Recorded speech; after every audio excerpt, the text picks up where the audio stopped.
Oui, moi je mange pas de lait, je mange pas de gluten, je mange pas d'œufs, c'est une galère, comment on fait? Il y a 4 catégories de risques: physique, chimique, microbiologique et allergène. Et du coup, c'est quoi la différence entre une allergie et une intolérance? Il y avait un peu cette image de l'intolérant qui faisait des caprices. Et c'est compliqué de s'alimenter en fait. L'agroalimentaire est vraiment réglementé en France, enfin très réglementé. Moi, quand j'achète quelque chose en rayon, j'ai confiance dans l'information qui est donnée. Peut contenir des traces, contient des traces. En fait, toutes ces phrases veulent dire la même chose. Il peut s'y retrouver en infime quantité. On ne peut pas savoir pourquoi l'industriel a mis ça. Et comment on fait alors pour remplacer les œufs? Quelle est la fonction de l'œuf qu'on veut remplacer? On veut pas donner de l'ultra transformé à nos enfants, on veut manger sainement. Est-ce qu'il y a un produit parfait? Je pense pas. Tout produit est transformé d'un sens ou dans un autre, mais dans la transformation, il y a quand même des degrés différents. Et en plus, ce qu'il y a dans l'assiette de quelqu'un, en fait, ça ne regarde que cette personne. Les allergies alimentaires, ça touche plus les enfants. J'ai trouvé tout de suite très dur pour un enfant de pas pouvoir manger comme les autres. On peut pas te prendre en charge, et donc elle est sortie et elle a mangé dans la cour. Oh non. Notre souhait, c'est quand même de les rendre heureux, quoi. S'ils aiment pas, ils aiment pas, et au moins, on travaille. La plus grande douleur se trouvait chez les parents, en fait. Il est allergique à cause de moi.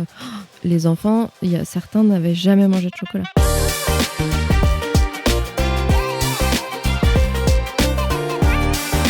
Bonjour à tous et bienvenue dans cet épisode du podcast Différemment avec moi, donc Zoé No Gluten sur les réseaux. Et aujourd'hui, je suis ravie d'avoir avec moi Tiffaine. Bonjour Tiffaine. Bonjour Zoé, bonjour tout le monde. Alors Tiffaine a co-créé, je pense que tu as co-créé ou tu as créé tout court? J'ai créé et on m'a rejoint après. Ouais, ok, je raconterai ça tout à Tiffaine l'heure. a créé, tu pourras me raconter ça tout à l'heure, une marque qui s'appelle Matati et qui est absolument géniale parce qu'il crée des goûters pour enfants allergiques sans les 14 allergènes majeurs. Est-ce que j'ai bien dit? Exactement, c'est parfait. Voilà, et donc je voulais absolument avoir Tiffaine ici sur ce podcast parce que moi je mange pas de gluten, mais souvent on me contacte et on me dit oui, moi je mange pas de lait, je mange pas de gluten, je mange pas d'œufs, c'est une galère, comment on fait? Et ben Tiffaine, elle apporte des solutions à ça et je voulais qu'on en parle parce qu'il y a encore plein de choses à faire, je pense, dans ce milieu. Il y a plein de choses qui se sont améliorées, il y a plein de choses qu'on peut encore améliorer et je me suis dit qu'on pourrait en discuter. Carrément, avec plaisir. Alors avant de commencer, Tiffaine, je me suis dit qu'on pourrait peut-être redéfinir déjà qu'est-ce que c'est qu'un allergène et pourquoi est-ce qu'il y en a 14? Oui, alors, très bonne question. Parce qu'il n'y en a pas que 14. Ouais. Alors, un allergène, c'est une substance, un ingrédient, une molécule qui va provoquer une réaction allergique chez un patient, une personne. Donc là, on va parler surtout de l'allergie alimentaire, mais ça peut être une allergie cutanée, respiratoire. Donc les acariens, par exemple, ça peut être des allergènes. Et pourquoi il y en a 14? Donc là, on rentre dans la catégorie des allergies alimentaires. En fait, il y en a 14 qui ont été définis par la réglementation comme étant les plus fréquents, ceux qui provoquent le plus d'allergies. Mais il y a des allergies à la pomme de terre qui ne fait pas partie des 14 allergènes majeurs. Il y a des allergies à plein de choses en fait. C'est juste que c'est une question de fréquence. Ok, donc on dit majeur en termes de fréquence, pas en termes de réaction, de la gravité de la réaction. Par exemple, on peut être allergique à la pomme de terre et avoir un choc anaphylactique et pourtant c'est pas un allergène majeur. Exactement, ouais. C'est plus en rapport à la fréquence. On peut être allergique à l'œuf de manière extrêmement sévère. Donc là, manger de l'œuf peut peut engager le pronostic vital, ou avoir une allergie légère, entre guillemets, et donc avoir quelques réactions cutanées ou, par exemple, souvent on entend dans les témoignages, ça va être ça me gratte le fond de la gorge, le conduit des oreilles, etc. Donc ça, c'est des réactions qui sont un peu plus légères. Ouais, qui n'engagent pas le pronostic vital. Non. Et du coup, c'est quoi la différence entre une allergie et une intolérance? C'est une très bonne transition parce que en fait, dans l'allergie, c'est un dérèglement du système immunitaire. Donc le système immunitaire va surréagir au contact de l'allergène. L'intolérance, ça va être un dérèglement du système digestif. Okay. Et donc souvent, on parle donc de l'allergie on en parle avec un peu plus de gravité parce que l'allergie à un niveau très sévère peut engager justement le pronostic vital. Donc si je fais un raccourci, ça peut vraiment mettre en danger la vie de la personne qui en mange.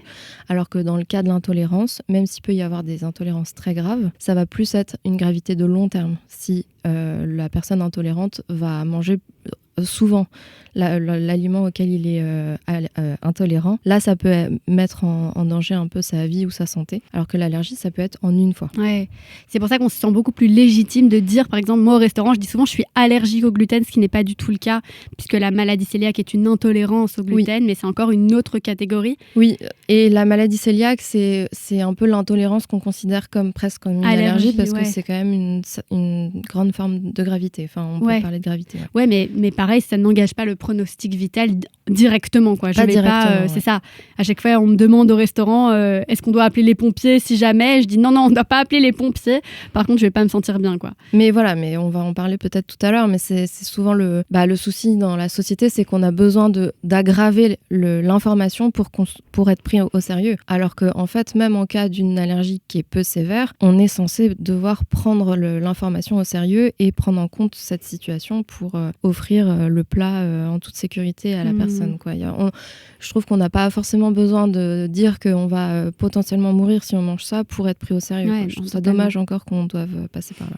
Totalement, mais ça c'est plutôt dans la restauration. Je pense qu'il y a quand même deux gros trucs différents, c'est un mauvais mot, mais enfin deux gros secteurs différents dans tout ce qui est état des lieux par rapport aux allergies, par rapport aux intolérances en France en tout cas. Il y a tout ce qui est la restauration, les produits frais, et puis après il y a tout ce qui est l'agroalimentaire et les produits emballés. Oui.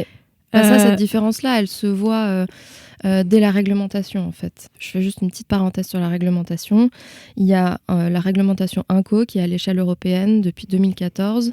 C'est elle qui nomme les 14 allergènes majeurs, justement, et qui dit que le consommateur doit avoir l'information de ce qu'il consomme. Et après, il y a le décret français depuis 2015 qui fait suite à cette réglementation, qui précise la manière dont l'information doit être donnée. Et c'est ce décret qui dit que l'information doit être à disposition du consommateur et donnée à l'écrit. Donc tout ce qui est produit emballé, forcément l'information sera à l'écrit. Donc c'est pour ça que l'agroalimentaire, en fait, les informations sur le packaging, elles sont extrêmement fiables parce que c'est une obligation légale et de toute façon c'est emballé. Donc voilà, il y a les ingrédients qui sont clairement définis. Alors que dans la restauration, comme les recettes peuvent changer, comme c'est pas emballé comme l'agroalimentaire, l'information qui doit être donnée à l'écrit, en fait, c'est là où il y a une petite marge un peu où on ne sait pas trop comment, parfois, où elle est cette information. C'est que, en fait, logiquement, un client qui arrive au restaurant, qui demande la liste des allergènes d'un plat, on doit lui donner un papier avec les recettes et le détail de la recette, un peu comme quand on achète un produit en grande surface. Oui, mais c'est pas toujours fait. C'est quand même de plus en plus fait. En fait, c'est fait, je trouve. Enfin, moi, de ce que je remarque en tant que consommatrice, c'est que c'est fait dans les grandes chaînes. De restaurants, parce que eux, ils brassent beaucoup plus et puis leurs recettes sont beaucoup plus claires. Et puis comme il y a souvent plusieurs filiales, il faut que dans chaque restaurant le goût soit le même. Donc forcément, il faut que les recettes soient les mêmes. Donc on peut beaucoup plus facilement donner cette liste d'allergènes, la mettre à disposition. Alors que quand il s'agit de petits restaurants plus artisans, j'ai envie de dire, et dans lesquels on a le plus envie de manger finalement, là c'est beaucoup plus compliqué parce que les recettes vont changer en fonction de l'arrivage du jour, des saisons, du cuisinier qui est malade, de son remplaçant. Enfin, j'imagine qu'il y a beaucoup plus en fait de variations. En fait, c'est ça la difficulté parfois de faire une liste d'allergènes pour un plat. En plus, c'est aussi la beauté de la cuisine, c'est de pouvoir un peu, pas improviser totalement, mais quand même avoir une marge de créativité. Ce qu'il n'y a pas dans ce que tu dis, dans les chaînes où ça doit être un peu plus standardisé et encore plus en agroalimentaire, où là, c'est vraiment le produit standard qui est attendu. Donc, c'est vrai que c'est ça qui fait qu'aujourd'hui, en termes d'état des lieux, en restaurant, on n'est pas encore tout à fait à jour pour les personnes allergiques et intolérantes. Non. Mais ça devrait... Enfin, j'ai encore bon espoir. Déjà, il y a eu beaucoup de progrès ces dernières années et je pense que ça va s'améliorer de plus en plus. Est-ce que depuis la réglementation en 2015, il y a eu vraiment des... Est-ce que ça a changé quelque chose en France, tu trouves ? Ah oui.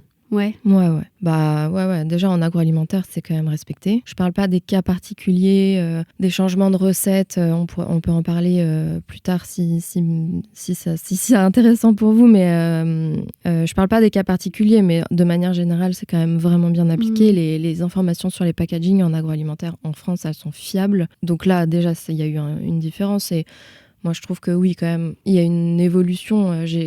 j'ai commencé à travailler sur le projet en 2015 d'ailleurs. Et ne serait-ce qu'en termes de vocabulaire, de prise en compte de l'allergie, de connaissances, je trouve que vraiment, il y a quand même de plus en plus de personnes qui savent ce que c'est, qui connaissent des gens aussi qui en ont. Ouais, c'est ça. Donc quand même, je pense que la réglementation y joue pour quelque chose. Et en termes de packaging, alors est-ce que tu peux rappeler ce qu'il faut écrire sur une étiquette? Parce que c'est vrai que ça aussi, peut-être que c'est clair pour ceux qui travaillent dans l'agroalimentaire, mais c'est vrai que pour le grand public, j'ai encore beaucoup de gens, dont moi, souvent, qui ne sait pas exactement ce à quoi je peux faire confiance, ce qui a écrit, ce qui n'a pas écrit, voilà. Je pense que je vais peut-être être un peu biaisée parce que je viens de ce monde, donc n'hésite pas à te reprendre, dire j'ai pas compris. Non, mais même au-delà de la compréhension, peut-être que je vais avoir un biais un peu de confiance. Un biais. Moi, quand j'achète quelque chose en rayon, j'ai confiance dans l'information qui est donnée parce que je sais les contrôles qu'il y a et je sais aussi ce que ça demande de créer un packaging alimentaire. Donc pour moi, les informations, elles sont fiables. Encore une fois, je ne parle pas des cas particuliers, mais en règle générale, vraiment, elles sont fiables. Les informations qui sont obligatoires, il y en a beaucoup, mais ça va être donc la liste des ingrédients avec, donc si on fait juste on se concentre sur la liste des ingrédients. Déjà, c'est hyper intéressant de savoir qu'on a une obligation en France, et je pense dans les autres pays aussi, de mettre les ingrédients par ordre décroissant. Donc, le premier ingrédient qui va apparaître sur la liste, c'est celui qui est en plus grosse quantité. Donc ça, c'est intéressant de l'avoir en tête. Donc par exemple, si un aliment, il y a marqué sucre en premier dans les ingrédients, ça veut dire que c'est ce qu'il y a en plus grande quantité dans l'ingrédient. Donc si je regarde sans mélanger et sans faire toute ma préparation, il va y avoir beaucoup de sucre et puis peu d'autres choses. C'est ça. Si tu faisais la recette chez toi, c'est ce que tu pèserais le plus, quoi. Ok. Maintenant, c'est intéressant aussi de regarder la suite parce que, par exemple, parfois, il y a des apports différents de céréales. Donc, comme il y a des apports différents de céréales, par exemple, je sais pas, du blé et de l'avoine, la quantité, elle va être divisée en deux parce qu'il y aura une partie de blé, une partie d'avoine. Donc, il ne faut pas non plus diaboliser toujours par rapport à cette liste d'ingrédients parce que si on additionne blé et avoine, certainement que les céréales arrivent avant le sucre. Voilà, donc il faut juste avoir cette petite nuance. Mais c'est quand même intéressant, notamment quand il y a des promesses qui sont faites sur le packaging. Encore une fois, tout ça, c'est toujours encadré, mais il faut quand même savoir ce qu'il y a derrière. Souvent, quand par exemple on dit c'est un cookie aux pépites de chocolat, si on parle de pépites de chocolat, derrière l'industriel va être obligé de préciser le pourcentage de pépites de chocolat. Ah, c'est intéressant. Donc si on a dans le titre, on doit dire combien il y en a. Ouais, tout à fait. Mais s'il n'y a pas dans le titre, je suis pas obligée de préciser. Ouais. Donc c'est intéressant parce que parfois quand on met en avant des ingrédients, aussi on peut regarder. Parce que parfois les ingrédients sont mis en avant et puis il n'y a que 1% dans la recette. Donc pareil, moi j'aime bien imaginer si je faisais à la maison. Et si je faisais à la maison, 1% de pépites de chocolat, c'est pas énorme finalement. Ouais. Ok. Et s'il y a par exemple marqué, j'y pense maintenant, mais riche en fibres, est-ce que y a un nombre, une quantité légale qu'il faut avoir dans le biscuit, dans le gâteau, pour pouvoir indiquer ça? Oui. Si je dois résumer, l'agroalimentaire est vraiment réglementé en France, très réglementé, et notamment sur les allégations. Donc c'est typiquement ce genre d'argument. Et chaque allégation est vraiment bien encadrée. Et donc riche en fibres, c'est différent de source de fibres aussi, parce qu'il y a les deux termes. Et j'ai plus les taux en tête, mais il y a un seuil à respecter pour chacun. Ok, donc source de fibres, il va y avoir moins de fibres que riche en fibres, par exemple. Ouais. Et puis il y a riche en protéines, source de protéines, exactement, pareil. Ouais, c'est hyper intéressant, parce que c'est vrai qu'en tant que consommateur, tu vois source de fibres, tu te dis il y a beaucoup de fibres dedans, et en fait pas forcément, c'est juste qu'il y en a, mais comme dans tous les ingrédients de ce type, parce que les aliments de ce type, parce qu'il y a des céréales, quoi, donc forcément. Ouais, et c'est pour ça que c'est intéressant de comparer sur des produits de même catégorie, je sais pas, des barres de céréales, s'il y en a un où en recto de pack il y a écrit source de fibres et celui d'à côté il n'y a pas, retournez le paquet, regardez le tableau nutritionnel et regardez la quantité de fibres réellement qu'il y a, parce que ça c'est une information qui est écrite sur le tableau nutritionnel des packaging. Donc c'est intéressant. À chaque fois, j'encourage vraiment les consommateurs à aller piocher les informations, parce qu'en réalité, un packaging, c'est vraiment une mine d'informations hyper riche et intéressante. Et c'est ça aussi qui permet parfois de faire des arbitrages, en fait, nous-mêmes. et non pas grâce à un Nutri-Score ou une autre pastille qui simplifie un peu la lecture, qui a ses avantages aussi, c'est pas ce que je dis, mais d'aller chercher soi-même l'information et de comparer les produits, parfois ça apporte vraiment une nuance intéressante. Ouais, parce que certains produits vont peut-être être plus forts en marketing, ça veut pas dire que le produit est meilleur à l'intérieur du paquet, quoi. Ouais, et puis tout dépend de la priorité qu'on donne. Enfin, est-ce qu'il y a un produit parfait? Je pense pas. Donc, est-ce que nous, on veut mettre la priorité sur le tableau nutritionnel, savoir si c'est riche en protéines, pauvre en sucre, etc. Ou est-ce qu'on veut mettre l'accent sur la quantité d'ingrédients, le niveau de transformation du produit?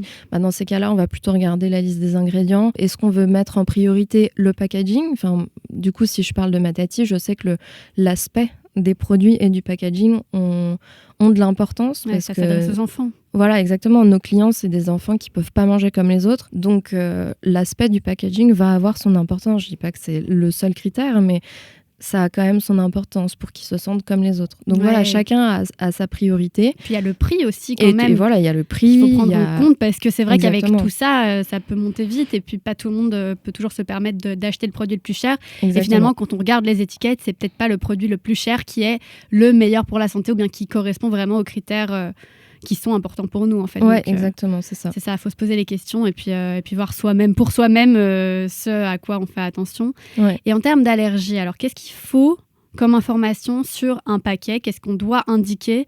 Si par exemple, moi je mange pas de gluten, qu'est-ce que je peux voir sur le sachet et comment est-ce que je peux savoir qu'un produit est OK pour moi ou pas? Ouais. L'industriel agroalimentaire est dans l'obligation de mettre en gras gluten si jamais ça rentre dans la composition du produit. Donc, ça veut dire si on avait une recette à faire à la maison, si dans la liste des ingrédients à acheter et à mettre dans la pâte, il y avait farine de blé. Donc il y a plusieurs moyens on peut parler de farine de blé, on peut parler de...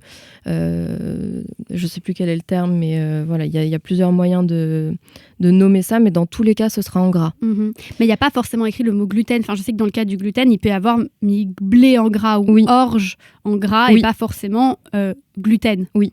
Ouais, okay. Donc ça, effectivement, il faut se renseigner, savoir quels sont je crois qu'il y en a 5 céréales qui contiennent du gluten, effectivement. Mais dans tous les cas, ce sera en gras, donc déjà, ça permet aux consommateurs allergiques ou intolérants qui quand même est déjà un peu informé que potentiellement il y a un ingrédient sur lequel il faut se renseigner, quoi. Si c'est pas clair c'est pas clairement écrit blé ou gluten. Donc ça, c'est la première obligation. Donc ça, vraiment, cette première obligation, c'est si l'ingrédient fait partie de la recette. Et la deuxième obligation, c'est si l'ingrédient fait partie à un moment ou à un autre de l'environnement de la recette, ou s'il y a un risque qui s'y retrouve de manière fortuite. Donc ça veut dire que c'est pas dans la recette à proprement parler, mais par l'organisation de l'usine par exemple, il peut s'y retrouver en infime quantité.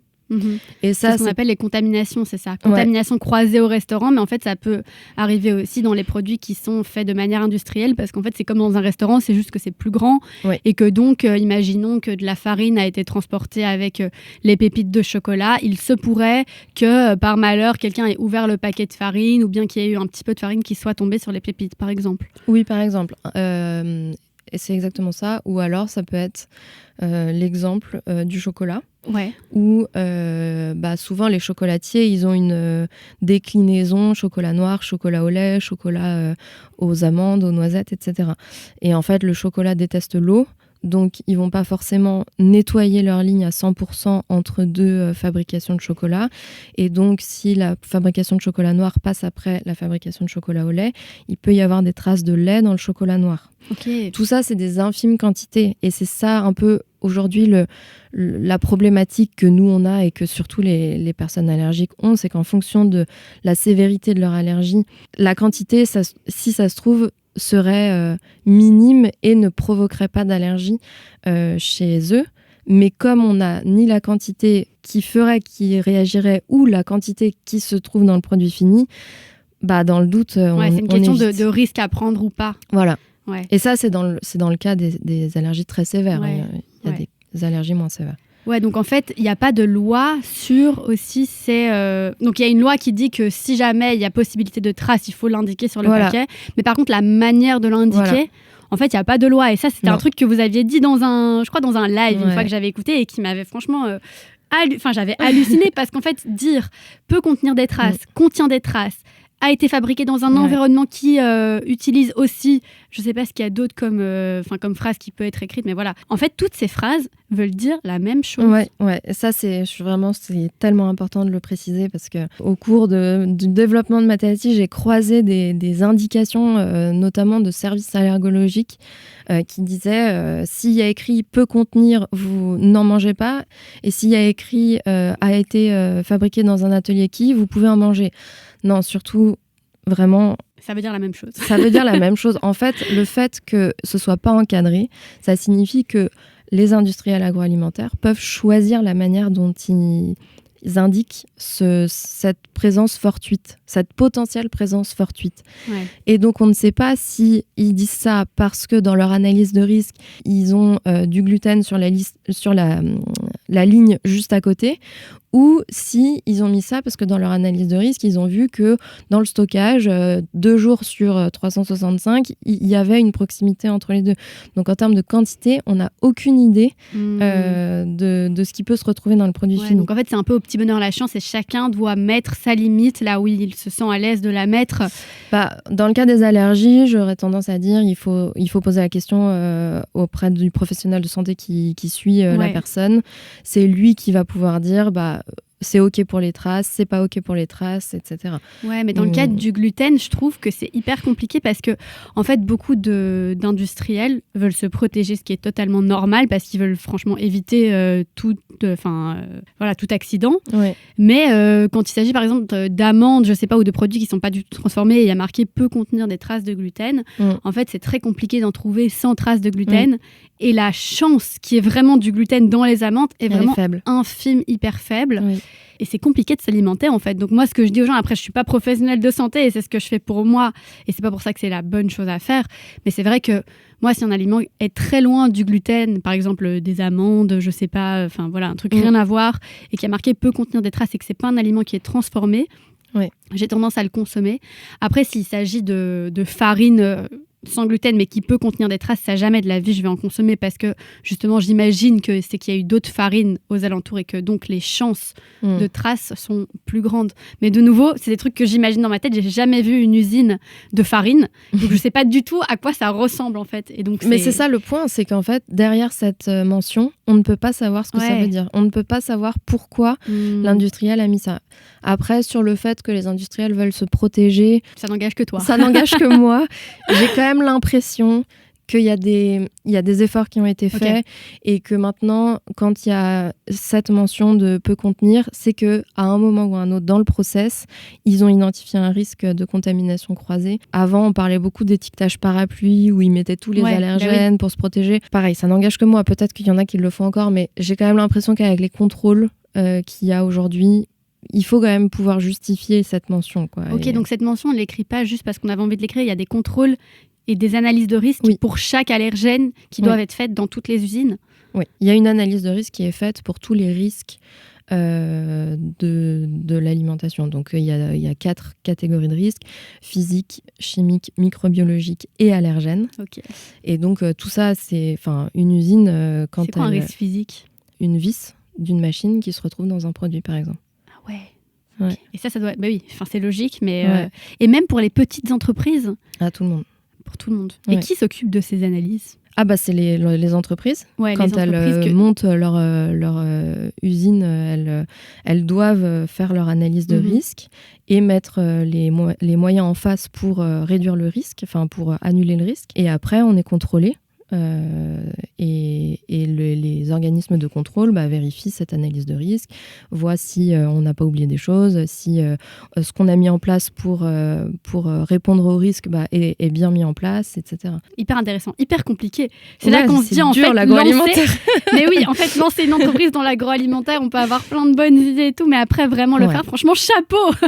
Ouais, mais c'est aussi positif parce que ça prouve que c'est quand même... Évidemment, il y a des cas particuliers, évidemment, il y a des choses qui sont pas bien faites, il y a des erreurs, etc. Mais ça prouve quand même qu'on est dans un pays où ce qu'on nous propose à manger, c'est quand même sécurisé d'un point de vue de la sécurité alimentaire. Et tu dis dans un pays, donc c'est, j'imagine, quand même fort similaire en Europe. Ouais. Après, quand on va ailleurs, est-ce que ça fonctionne comme ça ou Je pas du connais tout? moins bien. Ouais, ça n'a rien à voir. C'est experte. d'autres règles, en fait. C'est d'autres Ouais. réglementations. Voilà, donc si on est en Asie, par exemple, il ne va Ouais. pas forcément y avoir indiqué les allergènes en gras sur le paquet. Enfin, c'est pas obligatoire, quoi. Ouais. Je suis pas assez. ouais. Je connais pas assez pour répondre. J'ai peur de. Oui, non, Ouais. mais c'est juste pour dire que dans tous les cas, on sait que c'est pas forcément les mêmes règles et que donc. Oui, voilà. Là, ce qu'on est en train de dire, c'est pour la France. Si on habite ailleurs qu'en France, il y a peut-être d'autres précautions à prendre, Ouais. quoi.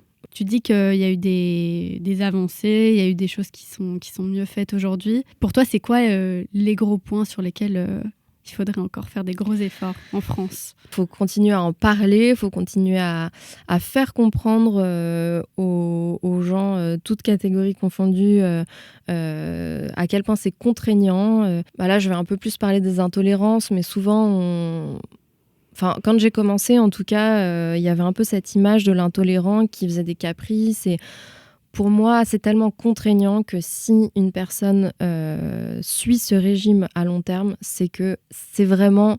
Elle en retire un énorme bénéfice santé et donc il faut le prendre au sérieux, quoi. C'est pas juste un caprice. Enfin, ça peut pas, c'est contraignant d'un point de vue financier parce que c'est quand même plus cher par exemple, de s'alimenter sans gluten. C'est contraignant d'un point de vue social, c'est contraignant, c'est sur plein de niveaux. Donc, 100%. Donc il faut continuer à en parler, il faut continuer à être ouvert aussi sur ces sujets-là parce que c'est une contrainte comme une autre et puis il faut l'accepter, quoi. C'est vrai qu'on a tendance à juger vite quand c'est différent, quand on veut manger différemment, quand on a des besoins qui sont différents, à dire oh là là, ça va, tu peux avoir le ventre un peu gonflé, tout le monde a le ventre gonflé, et en fait non. Avoir le ventre gonflé parce qu'on a trop mangé après un repas de Noël, c'est différent de avoir le ventre gonflé parce qu'on a mangé du gluten et que ça nous arrive tous les jours à tous les repas. Exactement. Et il y a une question de choix aussi. Peut-être qu'il y a des personnes qui choisissent de continuer à être un peu mal parce qu'elles ne veulent pas se poser cette contrainte. Et c'est OK. Mais dans ces cas-là, il faut aussi accepter le fait qu'il y ait des gens qui fassent le choix de cette contrainte pour se sentir mieux. Et il faut accepter les deux, en fait. 100%. Et en plus, ce qu'il y a dans l'assiette de quelqu'un, en fait, ça ne regarde que cette personne. Ça ne regarde personne d'autre. Et c'est vrai qu'on est très souvent... Moi, je me sens hyper fort jugée, hyper souvent. Et d'ailleurs, quand je dis que je mange sans gluten, j'ajoute toujours parce que j'ai la maladie cœliaque. Et en fait, c'est ce qui me rend légitime et ça devrait pas. Parce qu'en fait, le fait que je mange sans gluten, c'est mon choix, point. Et si j'ai envie de manger sans gluten, pour aucune autre raison que parce que j'ai envie de manger sans gluten, en fait, ça devrait être OK et accepté. Et c'est vrai que ça l'est pas encore forcément par tout le monde. Non, ça l'est pas, ouais, c'est pour ça. Et donc, il y a encore beaucoup de progrès dans la pédagogie, en fait, à avoir. Et ça déteindrait aussi sur ce que j'allais dire, sur justement le service, quoi, la restauration et tout. C'est encore difficile d'avoir vraiment confiance dans l'information qui est donnée et dans l'assiette qui est servie. Et encore une fois, j'ai conscience à quel point c'est difficile pour un restaurateur de prendre en compte toutes les contraintes de ses clients. Mais en tout cas, prendre l'information au sérieux et faire des efforts, c'est déjà hyper précieux. Ce que je vois comme grande différence en France par rapport à d'autres pays où j'ai pu aller, où c'était mieux pris en compte, c'est pas forcément le fait qu'il y a plus d'options, c'est le fait que dans d'autres pays, déjà, quand on rentre dans un restaurant, on va me demander est-ce que tu as des allergies ou intolérances alimentaires ? Ça n'arrive jamais en France. Déjà, de un, on s'y intéresse. De deux, si je pose une question dans un restaurant, on va pas me répondre non, il n'y a pas de gluten dans ta salade, il n'y a pas de farine. Oui, mais en fait, si je te pose la question, c'est qu'il y a des chances qu'il y en ait. C'est qu'il peut y avoir dans la sauce, il peut y en avoir dans les croûtons. Enfin, il y a plein d'autres points d'interrogation que je pourrais avoir. Et en fait, la réponse que j'attends quand je pose cette question, c'est attends, je vais aller demander en cuisine. Ou bien, je ne sais pas, mais je vais me renseigner. Et ça, c'est pas du tout une réponse qu'on reçoit en France. Non. Et puis, troisièmement, quand on me sert mon plat dans plein d'autres pays, on va me dire voici la salade, je sais pas trop quoi, qui est sans gluten. Ouais. Et donc, en fait, on me rassure dans le sens où on a bien pris ma demande en compte, on a demandé en cuisine, les efforts ont été faits, et après, s'il y a une erreur, évidemment, on me rappelle toujours dans le restaurant, si c'est pas un restaurant 100% sans gluten, Vous êtes ici dans un restaurant qui sert du gluten, donc les chances de contamination croisée sont possibles. Voilà, on va faire notre possible, mais voilà, on peut pas prendre le risque pour vous. Et là, moi, je dois toujours répondre, bah oui, c'est moi qui prends le risque parce que sinon, je peux plus sortir, quoi. Ouais, bien sûr. Mais en fait, c'est pas du tout une possibilité qu'on a encore en France. Et c'est vrai que pour moi, là-dessus, c'est pas le fait qu'on ne sache pas, c'est le fait qu'on ne s'y intéresse pas et qu'on ne pose pas la question qui me pose problème, en fait. Ouais, je suis d'accord. De manière générale, et pas que par rapport au gluten. Il y a le gluten, mais toutes les autres allergies, c'est pareil, quoi. Ouais, je suis d'accord. Et voilà, et qu'on fasse pas l'effort de s'y intéresser plus que ça. Ma prochaine question pour toi, c'était donc, bon, moi je suis adulte et c'est encore différent. C'est vrai qu'on a encore plus de problèmes de légitimité, je pense, quand on est adulte, parce que quand on amène un enfant au restaurant et qu'on dit mon enfant est allergique aux œufs, au lait et au gluten, je pense qu'il y a peu de restaurateurs qui vont se dire, elle le fait exprès, elle a pas envie que son enfant mange du gluten. Enfin, je veux dire, il y a quand même très peu de parents, il faut être un peu pareil pour se dire que son enfant, on va pas lui donner tout ça juste pour le plaisir. Ouais. Pourquoi est-ce que toi, tu t'es intéressée aux enfants Moi, en fait, je suis la tati d'une petite fille qui est grande maintenant, d'ailleurs. Je dis toujours petite fille, mais elle est bien grande maintenant. Elle a quel âge maintenant? Elle a 14 ans. Ah ouais. Elle va avoir bientôt 15 ans. Donc, Est-ce qu'elle est gênée de sa tati qui parle d'elle tout le temps comme ça, ou elle est fière aussi de la marque? Non, je pense qu'elle est fière, et d'ailleurs, elle va faire son stage de seconde d'observation, et elle voulait le faire chez ma tati a priori. Donc, trop chouette. Je pense que, ouais. La boucle est bouclée. La boucle est bouclée, exactement. Ouais. Non, mais donc je suis la tati de cette grande fille maintenant qui était allergique aux œufs et aux cacahuètes quand elle est née. Ses allergies ont bien évolué, mais en tout cas à l'époque, elle pouvait pas manger d'œufs ni de cacahuètes. Et donc moi, ça m'a... En fait, j'ai trouvé tout de suite très dur pour un enfant de pas pouvoir manger comme les autres. Je trouvais que voilà, elle arrivait, elle avait rien demandé à personne, et déjà elle avait un peu un critère différenciant qui se posait sur elle, et puis qui l'obligeait à grandir un peu vite, parce que du coup on parle vraiment d'un risque pour sa vie. Et donc très vite on a dû vraiment lui faire comprendre ce risque-là, lui apprendre à poser les bonnes questions, à faire confiance à certaines personnes qui étaient vraiment bien au courant de ses allergies et tout. Donc forcément, ça fait grandir un peu vite sur ce sujet-là. On doit prendre conscience de choses desquelles on n'a pas forcément conscience à cet âge-là, quoi. Exactement. Ouais. Et ça, j'ai trouvé ça dur, et c'est ça qui m'a motivée à développer une marque pour les enfants, pour finalement lutter contre ce sentiment de différence, d'exclusion qu'ils peuvent ressentir sur plein d'autres sujets, mais du coup, au moins ton combat, c'est celui-là, quoi. Si sur les allergies, ils peuvent se sentir un peu comme les autres, c'est déjà bien. Et donc, c'est pour ça que j'ai voulu me concentrer sur les enfants, et aussi parce que finalement, les allergies alimentaires, ça touche plus les enfants que les adultes. Donc, je trouvais que c'était assez pertinent. T'as un nombre? Il y a combien de... Je me rends pas compte, en fait. Ouais, on parle de 6 à 8% des enfants qui sont touchés, contre 2 à 3% des adultes. En fait, les allergies, on peut se désensibiliser avec l'âge, donc c'est pour ça que le pourcentage baisse. Et donc, on peut naître avec une allergie, on peut avoir une allergie alimentaire en étant enfant, et puis progressivement la perdre. C'est le cas d'ailleurs de ma nièce, qui était allergique à l'œuf, et aujourd'hui elle peut manger des œufs. Bon, par contre, malheureusement pour elle, elle en a eu d'autres entre-temps, notamment les légumineuses, etc. Mais en tout cas, elle peut manger des œufs aujourd'hui. Ouais, ça, c'est très pratique quand même, parce que les œufs, il y en a dans plein de choses, quoi. C'est hyper compliqué. Pour nous, ça a été l'ingrédient le plus difficile à remplacer. Le gluten, on trouvait. Le lait, bon, ça allait. Mais les œufs, c'est un ingrédient en cuisine qui a tellement de fonctionnalités différentes, même on peut faire tellement de choses avec juste un œuf. C'est ça qui a été très dur à remplacer. Ouais. Et quels sont les ingrédients alors chez Matati que tu utilises? Parce que j'imagine que la liste n'est pas méga longue non plus, comme il y en a quand même beaucoup qu'on supprime. Ouais. C'est quoi les ingrédients majeurs qu'on a besoin? Nous, c'est plutôt, on va apporter beaucoup sur les céréales. Donc, par exemple, on a la farine de millet qui est assez protéinée, donc on prend de la farine de millet jaune, donc ça permet aussi de contrebalancer un peu l'absence de l'œuf pour la coloration. Ok, la couleur. Ouais, donc le millet, et puis ça a quand même un goût assez doux, donc ça va permettre de répondre à pas mal de critères. Farine de millet, farine de riz, bon ça c'est un ingrédient classique, même en sans gluten, j'imagine que tu l'utilises pas mal. La fécule de pomme de terre, donc ça, grâce à la fécule, en fait, ça permet d'avoir un peu liant, un peu... c'est assez multi...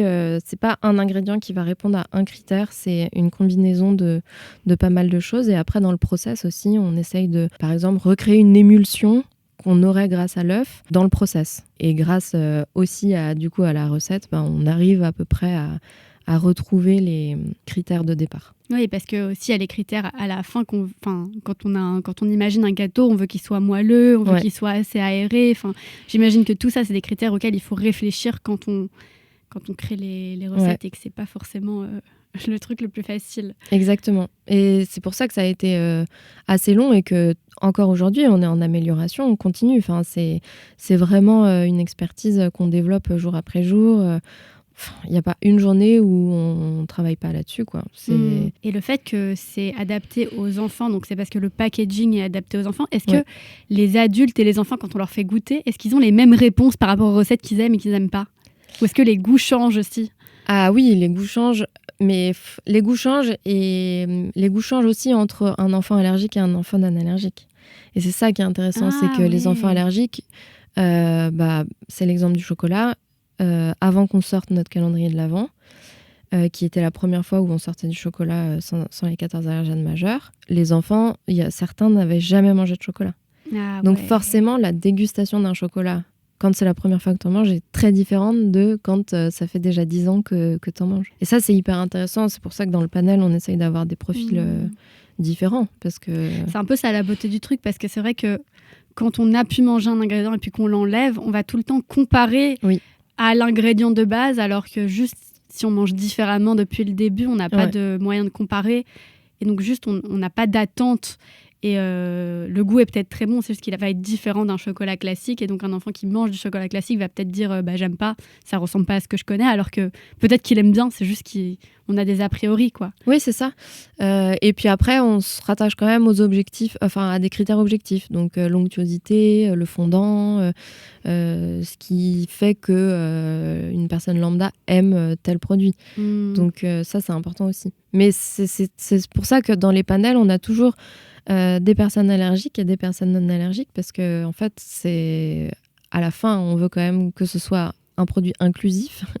Donc le plus de personnes on arrive à inclure autour du produit, le plus on réussit le challenge. Parce que j'imagine que quand même l'idée, c'est que bien sûr l'enfant allergique puisse avoir une collation à l'école qui est adaptée et qui ressemble à celle des copains, mais c'est aussi qu'ils puissent peut-être la partager avec les copains, parce que sinon ça n'enlève pas l'idée qu'on est exclu. Enfin, si on peut que manger les gâteaux Matati tout seul. S'il propose ces gâteaux à ses copains et que tous ses copains disent c'est pas bon, le sentiment d'exclusion il reste le même en fait. Il est pas vraiment changé. Donc évidemment que c'est hyper important pour nous. Et sur notre dernière sortie là, les Matabi que tu as à côté de toi, là, elles sont là. Je vais les goûter tout à l'heure. Ça ressemble un peu à des Maltesers, c'est ça, non? Ouais. Pour ne pas citer de marque. Ouais, c'est ça. Je l'aurais pas fait, mais ça va, c'est pas moi. Et je t'invite à goûter, parce qu'on a quand même eu beaucoup de retours qui disent que c'est même meilleur que les standards du marché. Ah là là. Ouais, je peux goûter maintenant même, en vrai. Ah bah oui, ce sera un peu de la SMR avec le croustillant et tout. Tu vas pouvoir bien décrire. Vas-y, j'ai envie de regarder. Non, je suis curieuse. T'en veux? Non, merci. Ouais, c'est hyper croustillant. Je suis sûre qu'on va hyper bien entendre le croustillant. Ouais, c'est trop bon. C'est bon, hein? Ouais, j'aime trop. Ouais, on en est hyper fiers, parce que le challenge à chaque fois, c'est de réduire le gap entre les standards desquels on s'inspire et nous, le produit, la version sans les 14 allergènes majeurs. Et là, pour les Matabi, vraiment, on a réussi à réduire le gap au maximum. Ça peut pas être une copie exacte puisque les ingrédients ne sont pas les mêmes, mais vraiment le but c'est de réduire le gap au maximum, et là vraiment on en est très satisfait. Et ça c'est un nouveau produit, c'est la dernière nouveauté, ça? Ouais, on les a sortis en juin, et tellement de succès qu'on a été en rupture de stock pendant plusieurs mois, et là ils ressortent aujourd'hui, et c'est même pas fait exprès. Cet enregistrement de podcast n'a pas été choisi pour ça. J'espère qu'au moment où le podcast sortira, il y en aura encore dans les magasins. J'avoue. Non mais oui, on apprend de nos erreurs. C'est quoi le témoignage le plus bouleversant que tu as eu? Ouf. J'imagine qu'il y a beaucoup de parents qui vous envoient des messages. Bah ouais. Ouais, carrément. Allez, j'en choisis 2. J'en choisis un personnel. Vas-y. Pour la rentrée de ma nièce en 6e. Donc c'était un nouveau collège, donc on peut tous un peu se projeter sur ce moment qui est pas... C'est pas facile. Pas facile, non. Nouveau collège, rentrée de 6e, machin. La mise en place, je crois, du PAI était, enfin de son accueil en tant que personne allergique n'était pas tout à fait calée encore. Et donc elle arrive à la cantine le premier jour et le personnel lui dit « Ah non, désolé, on peut pas te prendre en charge. » Elle avait son Tupperware avec son repas. On peut pas te prendre en charge. Et donc, elle est sortie et elle a mangé dans la cour. Oh non. Voilà, donc c'est sa rentrée de Petit chat. 6e. Après, on me demande qu'est-ce qui fait que tu te motives tous les matins. Bah ouais, c'est ça en fait. C'est vraiment, je trouve ça hyper dur, quoi. Ouais. Bon, c'est déjà la rentrée de 6e est déjà assez challengeante comme ça pour se rajouter des moments difficiles. C'est pas idéal. Et le deuxième témoignage qui représente assez bien en fait ce que peuvent penser les enfants allergiques. C'est en fait il y a 2 ans, on est allé chez une famille qui achetait beaucoup nos produits 1 ou 2 ans auparavant. Mm-hmm. On y est allé parce qu'on leur a demandé... En fait, ils habitent à côté de notre local, qu'on les connaissait bien, et on leur a demandé si on pouvait faire un peu des photos avec justement notre nouveau calendrier de l'Avent, qui c'était la première fois qu'on sortait un calendrier de l'Avent, et donc on voulait faire un peu des photos avec des enfants, et donc forcément, ça demande l'autorisation d'image, donc il faut qu'on choisisse des personnes qui sont d'accord et qui sont volontaires pour le faire, etc. Et c'était une famille avec qui on s'entendait super bien. Donc, on va chez eux et dans ce but-là. Et donc, l'un des enfants qui était consommateur des produits Matati revoit les produits qu'il mangeait avant. En fait, il se trouve qu'il a été désensibilisé. Donc, il avait perdu ses allergies et donc, il pouvait remanger n'importe quel produit. Donc, c'est pour ça que on ne l'avait pas perdu parce qu'il mangeait de temps en temps, mais il était moins fréquemment, quoi. Il était moins client fréquent de Matati. Et tant mieux. Et là, il revoit le produit qu'il avait mangé pendant 2 ans. Et il a eu vraiment cette tête de... et vraiment trop content de retrouver... Ça le ramenait à plein de souvenirs. Et des bons souvenirs. Et des bons souvenirs. Et il était trop content de le retrouver. Et il disait à sa mère, mais est-ce que tu pourras m'en racheter ? Et en fait, ça faisait un peu Madeleine de Proust, mais il était pas âgé, quoi. Mais déjà, on avait réussi à créer quelque chose chez lui, même, c'est même un sujet de confiance presque. Il voyait les produits Matati et il avait le sourire aux lèvres et tout. Et ça, franchement, c'est assez magique de voir ça. Ouais. Parce qu'à la fin, on pourrait se dire c'est que des gâteaux, mais en fait, non. Enfin, c'est quoi Matati notre souhait, c'est quand même de les rendre heureux, quoi. Ouais. Donc, quand on le voit vraiment dans la réalité, c'est fort. Parce qu'à la fin, oui, effectivement, la journée, on fait que des gâteaux. Mais derrière, on porte un message un peu plus vaste. Et comment on fait pour que ce message soit entendu de la plus grande manière ? C'est quoi ? Enfin, comment est-ce que vous faites ? C'est quoi votre rôle là-dedans ? Comment est-ce qu'on fait pour ne pas être juste des gâteaux et être vu comme quelque chose de plus grand ? Par le fait je pense, j'espère, qu'on essaye de distribuer nos produits à plus grande échelle, forcément, ça touche directement ou indirectement plus de personnes. Et donc, il y a une vraie pédagogie qui accompagne ça. Par exemple, les référencements dans les grandes surfaces, au début, c'était très dur. Je dis pas que c'est hyper facile aujourd'hui, mais c'est un peu plus facile parce qu'au départ, ce qui manquait, c'était vraiment la pédagogie. Qu'est-ce qu'une allergie ? Et pourquoi les clients qui font les courses chez vous, parfois, il y en a qui ont vraiment besoin de nos produits. Et donc, le fait de référencer nos produits dans les magasins, ça permet de diffuser aussi ce message-là, que c'est des clients qui, eux aussi, ont le droit à des gâteaux, à se faire plaisir.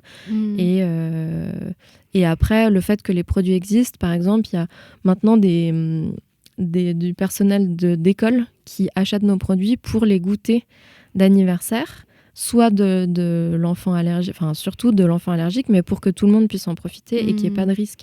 Donc ça aussi, ça participe un peu à l'inclusion, au message que même s'il est allergique, il peut quand même avoir son goûter d'anniversaire à l'école comme tout le monde, quoi. C'est beau, c'est chouette. C'est pour ça que je voulais absolument t'avoir, parce que c'est vrai que je me souviens pas du lancement de Matati, mais je me souviens, ça fait quelques années quand même que je suis l'aventure Matati et que je trouve déjà vos petits bonshommes trop mignons. Mais vraiment,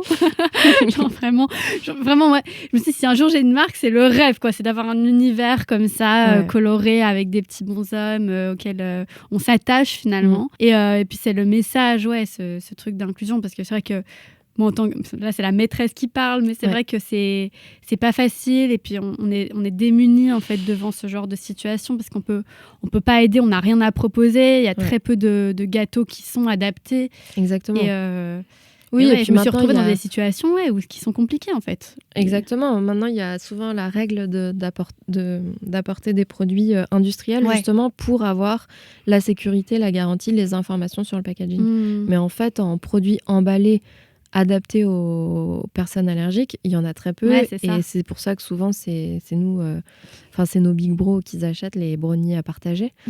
Mais avant les big bros, en fait, il n'y avait pas de solution. La solution, ça aurait été que les parents fassent un gâteau sans allergène et l'apportent à l'école, mais ça, c'est plus possible. Non, c'est vrai, on n'a pas le droit. Mais c'est contre-productif, clairement, parce que des gâteaux faits maison, c'est quand même souvent meilleur et puis plus adapté. Donc, Mais il y a il y a plus de risques. Bien sûr, on ne sait pas à quoi ressemble la cuisine des personnes qui ont fait le gâteau. Donc, en fait, on peut pas savoir vraiment ce qu'ils ont mis dedans et s'ils n'ont pas oublié un truc, ils n'ont pas dit. Est-ce que tu as des recommandations pour, je sais pas, des parents d'enfants allergiques, de ressources qu'ils pourraient consulter? Parce qu'on n'a pas parlé, maintenant je suis en train d'y penser, mais de l'AFDIAC, par exemple, ça c'est pour le gluten, mais il y a l'AFPRAL qui est l'association pour les allergies, en fait. Pour les personnes allergiques. Non, l'AFPRAL, c'est une super association avec des super personnes derrière qui sont à l'écoute et qui proposent vraiment des solutions concrètes à des situations et qui fait aussi beaucoup d'actions, un peu de lobbying pour justement faire entendre cette situation allergique, des allergiques. Donc vraiment, c'est une bonne ressource. Je pense que ça, et puis les professionnels de santé, parce qu'aujourd'hui, c'est quand même eux qui concentrent le plus d'informations. Et puis se faire confiance. Parce que parfois, le diagnostic notamment peut être très long. Donc si on sent que vraiment il y a quelque chose qui ne va pas, ou se faire confiance. Il y a beaucoup de forums, de groupes Facebook, entre parents qui peut quand même apporter au moins, si ce n'est des conseils, au moins de l'entraide et de l'écoute. Et c'est déjà hyper important, quoi. Ouais. Et puis les enfants sont résilients aussi. Et puis souvent, ça leur... ils sont moins touchés que les parents, j'ai l'impression. Ça, c'est clair. Quand j'ai commencé à travailler sur Matati, j'ai fait beaucoup d'entretiens avec des parents et avec des enfants. Et donc, l'idée de départ, c'était vraiment pour les enfants, pour les rendre plus heureux, pour combattre leur sentiment d'exclusion. Et j'ai compris que la plus grande douleur se trouvait chez les parents, en fait. Il y avait même parfois des sentiments de culpabilité. Il est allergique à cause de moi. Et c'est dur aussi. Bon, se rappeler de ça, alors que finalement, les enfants, ils vont bien, ils sont contents. Ils sont résilients. Ils ont leurs copains à l'école. Et voilà. Et entre parents, ne pas hésiter à en parler, s'entraider. Trouver des gens qui nous comprennent, en fait. Exactement. Qui vivent la même chose ou des choses similaires pour pouvoir échanger des bonnes pratiques, des bonnes idées, tout ça. C'est clair. Merci beaucoup d'être venu et pour toutes ces informations qui, je pense, sont très intéressantes parce que c'est vrai qu'il y a toujours les gros lobbies de l'agroalimentaire et c'est un milieu qui est un peu qui fait peur et puis on ne sait pas trop ce qui se trame derrière. Et c'est vrai que pouvoir parler à quelqu'un qui fait partie de ce milieu et se rendre compte que finalement, il n'y a pas que des monstres et que c'est pas dangereux et qu'on fait, que tout le monde fait de son mieux, en fait, pour pouvoir proposer les meilleures alternatives, les plus saines possibles pour tout le monde. Je pense que c'est important aussi, et puis de comprendre pourquoi les choses sont plus chères, pourquoi les choses sont telles qu'elles sont aujourd'hui, et puis donner de l'espoir aussi, parce que c'est vrai qu'on va dans le bon sens. Et c'est ça. C'est un message qui est important pour moi, c'est qu'il y a beaucoup d'agro-bashing, beaucoup d'émissions qui vraiment... mettre en avant que les côtés vraiment mauvais de l'agroalimentaire. Mais c'est quand même un monde qui est très suivi, très réglementé. Il y a quand même beaucoup de belles choses qui sont faites. Et voilà, je voulais aussi remettre un peu de positif là-dedans parce que c'est quand même beau ce qui se fait en France aussi. Ouais. Je suis totalement d'accord. Donc, merci d'avoir partagé ce message avec nous. Si tu as aimé l'épisode, si ça t'a plu, si tu penses qu'il pourrait plaire à d'autres personnes, n'hésite pas à le partager et puis à mettre 5 étoiles. Je sais que tout le monde le dit dans les podcasts, mais c'est vraiment la seule chose qui fait qu'un podcast remonte et peut être vu par plus de personnes et peut aider plus de monde. Donc vraiment, c'est important. En tout cas, merci d'avoir écouté jusqu'ici si c'est le cas et je te dis à la semaine prochaine. Merci.